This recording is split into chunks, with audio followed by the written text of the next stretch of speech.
pada materi pertama dipersilakan. Baik, saya akan membaca latar belakangnya tentang teologi agama di Indonesia. Yang pertama itu latar belakangnya. Indonesia adalah negara memiliki keanekaragaman agama, budaya, dan etnis yang sangat besar. Negara ini secara resmi mengakui 6 agama, yaitu Islam, Kristen Katolik, Hindu Buddha, dan Konghucu. Selain itu, terdapat pula kepercayaan lokal yang hidup dalam masyarakat adat.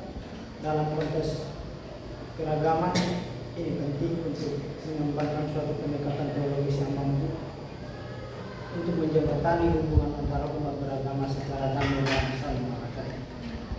Teologi agama-agama merupakan cabang ilmu teologi yang memfokuskan perhatiannya pada bagaimana agama-agama lain dipandang dalam terang iman Kristen. Termasuk dalam pengertian teologi agama-agama. Teologi agama-agama adalah bidang studi yang membahas hubungan antara agama Kristen dengan agama-agama lain, mendefinisikan sebagai refleksi teologi terhadap kebenaran dan nilai agama-agama lain dalam terang wahyu Allah dalam Kristus Yesus. Ada 3 pendekatan di sini, yaitu eksklusivisme, hanya agama Kristen yang memiliki kebenaran mutlak, dan keselamatan hanya ada di dalam Kristus. Yang kedua di sini eksklusivisme, keselamatan tetap melalui Kristus, tetapi agama-agama lain dipandang sebagai sarana anugerah Allah secara tidak langsung. Yang ketiga di sini pluralisme. Agama-agama lain juga merupakan jalan yang sah menuju keselamatan dan merupakan respon otentik terhadap wahyu Allah. Konteks teologi di Indonesia sebagai negara dengan popularitas mayoritas Islam dan keberagaman yang tinggi mendorong kebutuhan akan pendekatan teologis yang kontekstual. Teologi di Indonesia tidak dapat bersifat universalistik semata, tetapi harus berakar dalam realitas lokal konteks sejarah kolonialisme.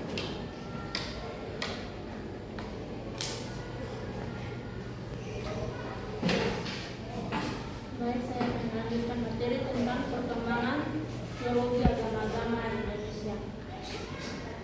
Pada masa kolonial, pendekatan teologi agama-agama diwarnai oleh misi Kristen Barat yang bersifat eksklusivistik. Agama-agama lokal seringkali dipandang sebagai bentuk penyembahan berhala yang harus digantikan dengan iman Kristen. Hal ini dampak dalam tulisan-tulisan misionaris awal seperti Karl F. Sanden dan James Harris Mullen.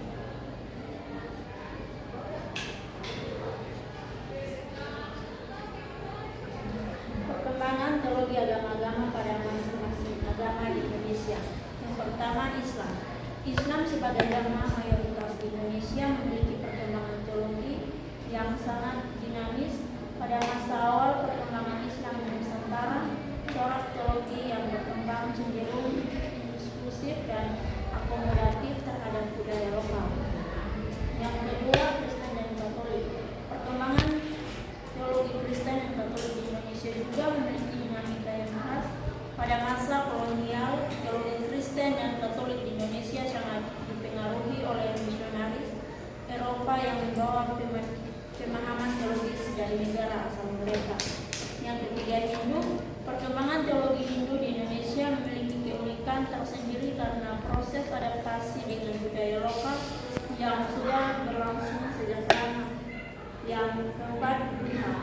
Agama Buddha di Indonesia mengalami fase tersebut dalam perkembangannya setelah masa kejayaan kerajaan-kerajaan bercorak Buddha seperti Sriwijaya. Yang berikut,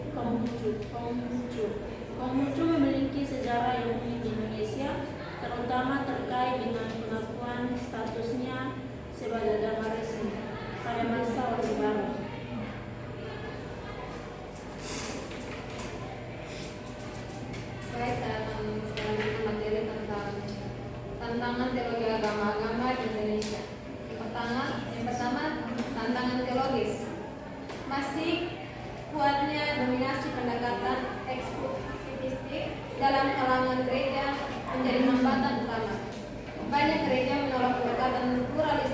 karena dianggap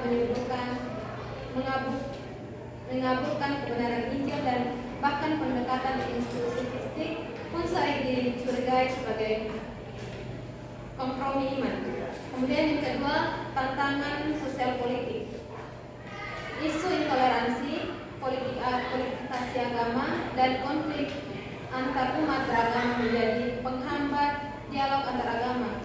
Di beberapa daerah, ketegangan antar agama masih tinggi dan peran teologi agama-agama sering tidak mendapat ruang dalam kebijakan publik. Kemudian yang ketiga, tantangan akademik. Masih sedikit penelitian akademik berbasis lokal dan kurangnya kurikulum teologi agama-agama dalam pendidikan teologi di Indonesia. Ini menjadi tantangan. Banyak mahasiswa teologi belum diperkenalkan secara memadai dalam pendekatan dan pluralisme dan dialog antar agama. Kemudian yang terakhir, tantangan internal gereja. Di tingkat jemaat, isu-isu teologi agama-agama dibahas. Dominasi katekese dan yang bersifat apologetik membuat umat kurang memiliki keterampilan untuk berdialog dan terbuka dan kritis dengan umat beragama lain. Sekian dari presentasi kelompok kami akan membuka sesi tanya jawab kepada teman-teman yang bertanya. Untuk sesi pertama, kami berikan kepada 4 orang penanya. Baik, pertanyaan saya dari 4 teori sejarah yang disebutkan, yaitu kolonial, pasca kemerdekaan, orde baru, dan reformasi. Itu menurut kalian dari mana yang paling menentukan arah teologi agama-agama di Indonesia dan mengapa?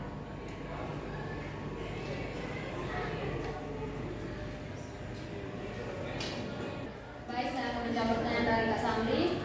Era yang bisa kami gunakan itu era reformasi dan globalisasi. Karena sejak era reformasi tahun 1998, kebebasan beragama mengalami peningkatan. Di saat yang sama muncul pula tantangan baru seperti radikalisme, fundamentalisme, dan intoleransi. Dalam konteks ini, pendekatan pluralisme mulai diperkenalkan secara lebih luas oleh tokoh-tokoh seperti Robert Sertol, Bambang Nelson, dan lainnya mengembangkan teologi agama-agama yang bersifat lintas batas dan ingin menghargai pluralitas agama sebagai kenyataan teologis.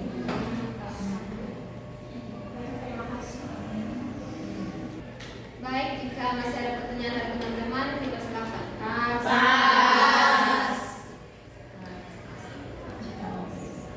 Baik, sekian dari presentasi kami. Terima kasih. Shalom.